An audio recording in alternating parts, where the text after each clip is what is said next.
আসসালামু আলাইকুম সুপ্রিয় শিক্ষার্থী বন্ধুগণ। তো সকলের জন্য অনেক অনেক দোয়া এবং শুভকামনা নিয়ে আবার একটা নতুন ক্লাস আসছি আমরা। তো তোমরা এই পর্যন্ত অনেকগুলো পাবলিক বিশ্ববিদ্যালয় পরীক্ষা শেষ হয়েছে, এখন তোমার হাতে আর অপশন আছে, মানে অনেক বড় একটা অপশন আছে, যেটা হচ্ছে জিএসটি বা গুচ্ছভুক্ত বিশ্ববিদ্যালয়। অর্থাৎ তোমাদের যাদের পাবলিক বিশ্ববিদ্যালয় পড়ার স্বপ্ন তাদের জন্য গুচ্ছ বিশ্ববিদ্যালয় হয়েছে একটা বড় অপরচুনিটি, কারণ এখানে হিউজ পরিমাণ সিট এবং এখানে তুমি অনেক দিন সময় পাইছো। তো এখন তো আমরা জানি 3 এপ্রিল 2026 তোমাদের গুচ্ছের বি ইউনিটের পরীক্ষা। তো এই বি ইউনিটের পরীক্ষা আর অল্প সময়, যেমন সামনে ঈদ আছে এবং এই ঈদের এবং রমজানে অনেকে পড়া গ্যাপ যাবে, এবং এই বিশেষ করে এই সময় যাতে তুমি অল্প সময়ে কীভাবে ভালো প্রস্তুতি নিতে পারো, এই জন্য আমাদের যেই ইনোভেশনের শিক্ষক প্যানেল আছে তারা সবাই বিগত সালে প্রশ্নের উপর গবেষণা করে একটা বাংলার সাজেশন, মানে সুপার সাজেশন আছে, যেখানে মাত্র 12টা টপিক আছে। 12টা টপিক তুমি পড়লে তুমি এখানে 100%, 95%, 100%-এর ভিতরে 95% তুমি প্রশ্ন কমন পাবা।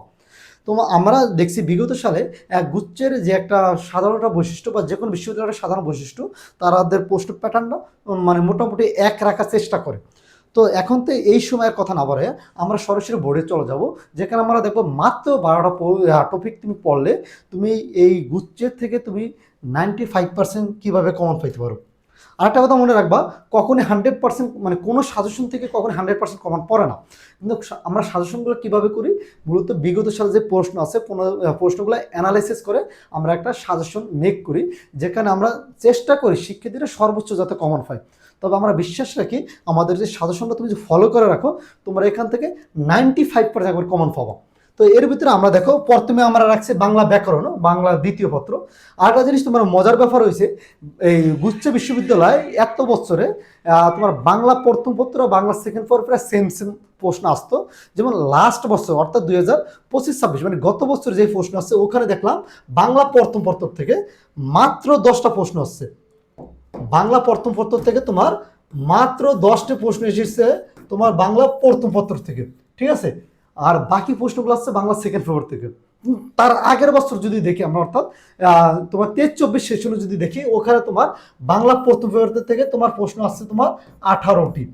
এর আগে দেখলে আরও বেশি, মানে আমরা যা অ্যানালিসিস করে পাইলাম প্রতি বছর আমরা দেখলাম আস্তে আস্তে তোমার সেকেন্ড পেপার থেকে বেশি প্রশ্ন আসছে, বাংলা প্রথম পেপারে কম আসছে।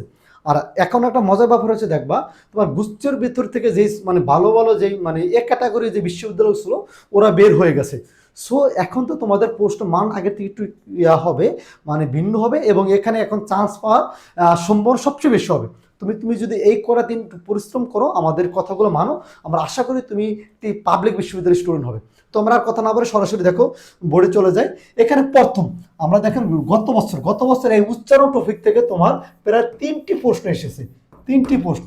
তা আমার উচ্চারণ টপিকটা তোমার খুবই ইম্পর্টেন্ট, এই টপিকটা কখনো তোমার মিস করা যাবে না।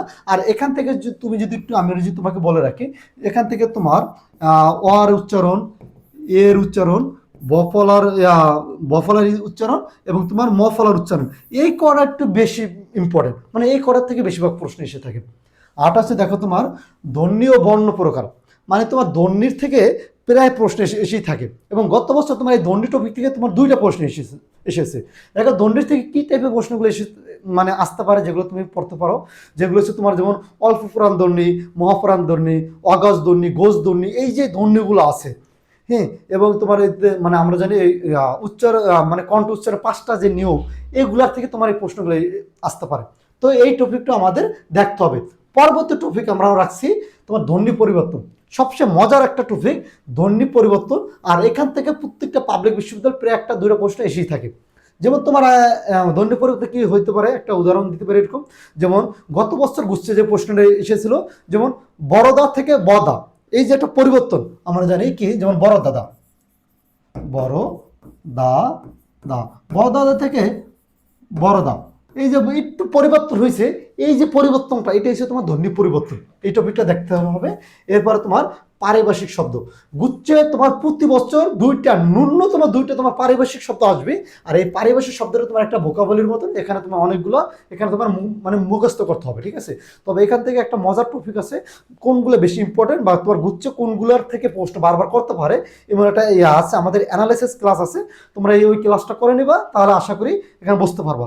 আর এখানে একটু বেশি তুমি একটু সময় দিও, কারণ হাতে তো সময় আছে এখনো বেশ কিছুদিন, একটু সময় দিও। আর একটা মজার ব্যাপার হচ্ছে বাংলা তোমার 35 মার্ক থাকে, আমরা জানি বাংলা তোমার 35 মার্কে, বাংলায় 35, ইংলিশে 35 এবং তোমার জিকে 30।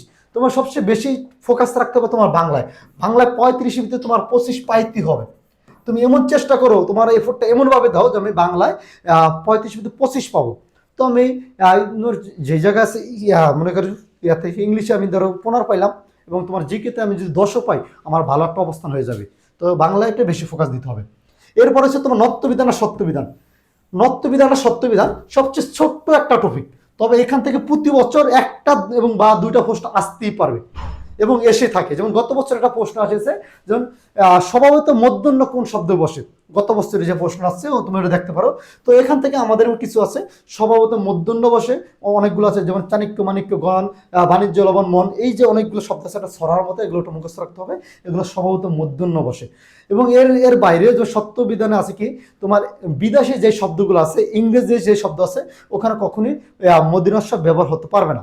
যেমন এই যে ছোট্ট ছোট নিয়ম, এগুলো পড়বা, আশা করি এখান থেকে পেয়ে যাবা। এরপর হচ্ছে শব্দ ভাণ্ডার। শব্দ ভাণ্ডারগুলো কি, এখান থেকে প্রতি বছর তোমার প্রশ্ন আসবে, কোনো মিস নেই। শব্দ ভাণ্ডার যেমন তোমার একটা শব্দ দিয়ে বসবে, যেমন অথবা মনে করেন নিচের 4টে শব্দ দিয়ে বলবেন, নিচের কোনটি ফার্সি শব্দ, নিচের কোনটি বাংলা শব্দ, বা নিচের কোনটি তোমার পর্তুগিজ শব্দ। এই যে শব্দ ভাণ্ডার, এটাই মূলত শব্দ ভাণ্ডার। যেমন একটা এখন তো বেশি ইম্পর্টেন্ট, কিছুদিন আগে আমাদের কি ইয়াতে পরীক্ষা দেখলাম, নার্সিং পরীক্ষা এসেছে, রোজা কোন ধরনের শব্দ, যেমন এখন তো রোজা আছে বা ঈদ আসবে, ঈদ কোন ধরনের শব্দ, এই যে শব্দগুলো, এগুলোর থেকে মূলত বলা হয় শব্দ ভাণ্ডার। তো আমাদের এই 6 নম্বর এই টপিকটাও দেখতে হবে। পরবর্তী প্রশ্ন দেখো, মৌলিক শব্দ বা অক্ষর পরিচিতি। মৌলিক শব্দ থেকে প্রতি বছর একটা দুটো শব্দ এসেই থাকে, এখান থেকে তোমার রাখতে হবে। যেমন গত বছর আছে, যেমন নিচের কোনটি মৌলিক শব্দ, যেমন ওইখানে অপশন ছিল গোলাপ। যেমন মানে মৌলিক শব্দ কি, যে শব্দটাকে আর ভাঙ্গা বা বিশ্লেষণ করা যায় না, ওটাই মূলত মৌলিক শব্দ।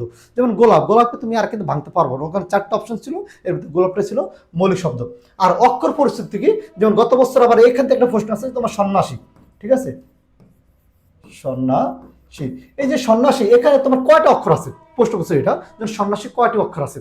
অক্ষর মানে কি, অক্ষর মানে কি বর্ণ না, বর্ণ না। এখানে যদি তুমি মনে করো বর্ণ হিসাব করে, তাহলে কিন্তু হবে না। অক্ষর মানে বলতে বোঝা যায়, যেমন আমরা উচ্চারণ করতে গেলে যেমন ভেঙে একসাথে যতটুকু উচ্চারণ করা যায়, ওটাই বলতে বর্ণ।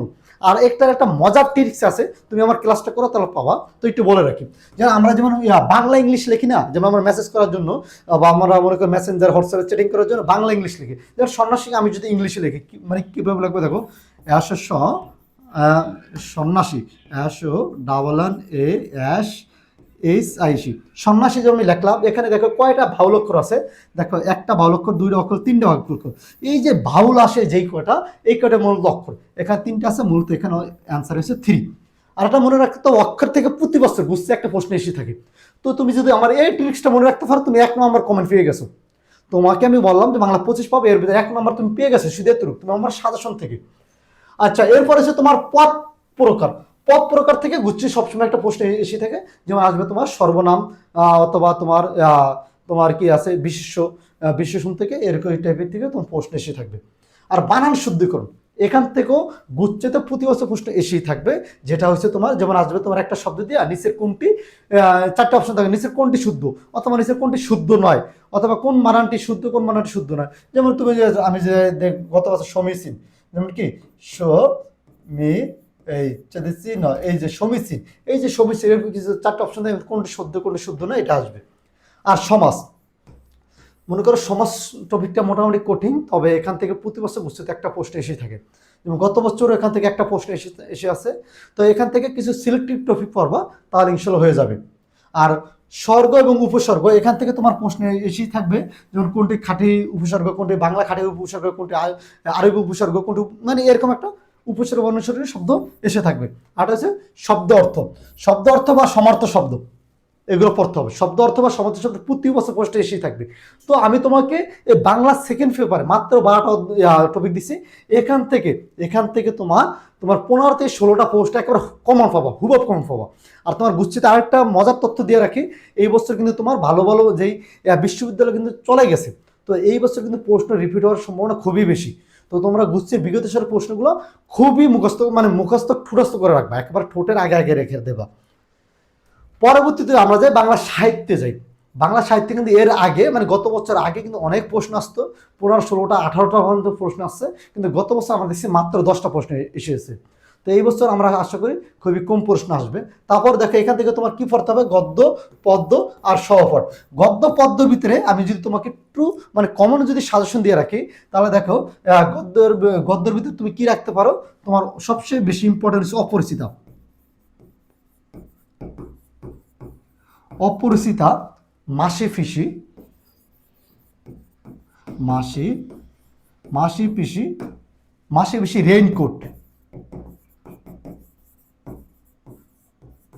মাসি পিসি, রেইনকোট, এগুলো। আর তোমার পদ্মর ভিতরে তোমার কি রাখতে পারো, তোমার 18 বছর বয়স সবচেয়ে বেশি ইম্পর্টেন্ট। এটা দিয়ে প্রতি বছর প্রশ্ন করে থাকে। তারপর আসতে পারে তোমার কি তোমার কি তাহারই মনে পড়ে, এই দুটো একটু বেশি ইম্পর্টেন্ট, এগুলো পড়তে পারো। আর এই সবচেয়ে বেশি ইম্পর্টেন্ট হয়েছে এগুলোর ভিতরে লেখক পরিচিতি কখনোই ভুল করা যাবে না।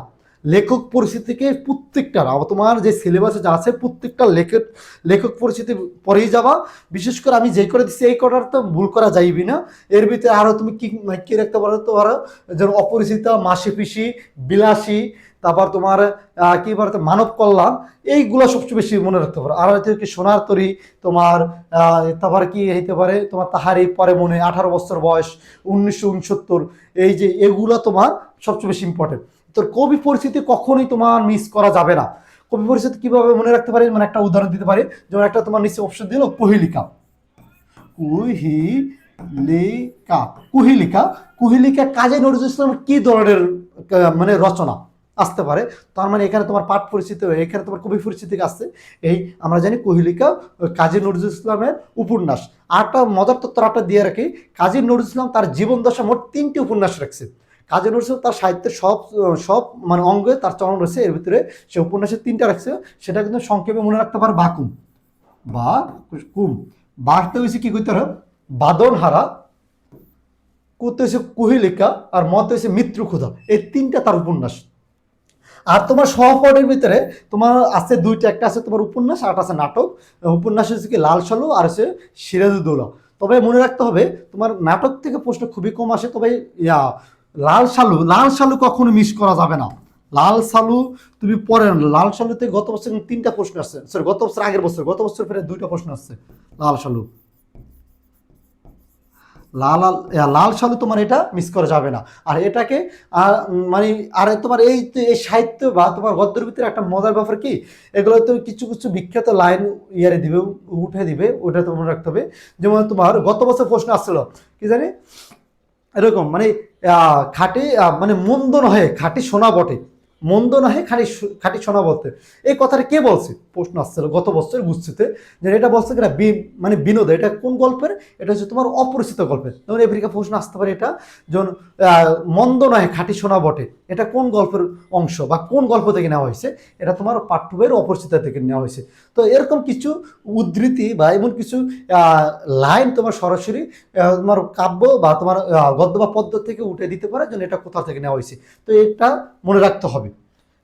এর বাইরে আমরা আছে কি বিচরণ পাঠ থেকে তোমার প্রশ্ন প্রায় এসে থাকতে পারে। আর একটা জিনিস কি, এটা তোমার স্টুডেন্ট অনেকেই পড়ে না, স্কিপ করে যায়।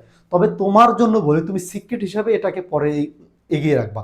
কারণ দেখো এডমিশনে বা গুচ্ছে তোমার এক মার অনেক, তুমি যদি সাপোজ বাগদারাতে একটা প্রশ্ন আসবে, তো বাগদারা তুমি একটা মার যদি বেশি পাও, তুমি 2000 3000 তুমি এগিয়ে যাবা, তার এটা তোমার প্লাস পয়েন্ট। তো তোমার এই বিচারণের ভিতরে তোমার কি কি পাঠ আছে আমরা জানি, যে বাগদারা থাকে, এক কথা প্রকাশ থাকে, বিপরীত শব্দ থাকে, সমর্থক শব্দ থাকে। তো এইগুলো তোমার পড়তে হবে, ঠিক আছে? এগুলো থেকে প্রায় তোমার এসে থাকে।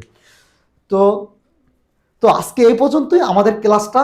তোমার বন্ধু বান্ধবের মাঝে ক্লাসটা দেওয়া, সবার মাঝে ছড়িয়ে দেবা। আর তোমার এখন তো অনেক হিউজ পরিমাণ পড়া দরকার নাই। আমি যে 12টা টপিক বলছি এবং সাহিত্যের যে কটা টপিক বলছি এগুলো তুমি বেশি ইফোর্ট দাও। আশা করি এখান থেকে তুমি সবচেয়ে ভালো একটা মার্ক তুমি ক্যারি করতে পারবা। এবং এই সময়টা তুমি যদি সঠিকভাবে ইউটিলাইজ করতে পারো তাহলে তুমি আগামী বছর অর্থাৎ আগামী রমজানে তুমি একজন পাবলিকান থাকবে। তো তোমাদের সবার জন্য অনেক অনেক দোয়া এবং শুভকামনা। এবং আমাদের ইনোভেশন শিক্ষা পরিবার ইউটিউব চ্যানেলটাকে সাবস্ক্রাইব করে রাখবা এবং ইনোভেশন এডমিশন কোচিং ফেসবুক পেজটাকে সবাই ফলো দিয়ে রাখবা। তো সবার জন্য অনেক অনেক দোয়া এবং শুভকামনা। আল্লাহ হাফিজ।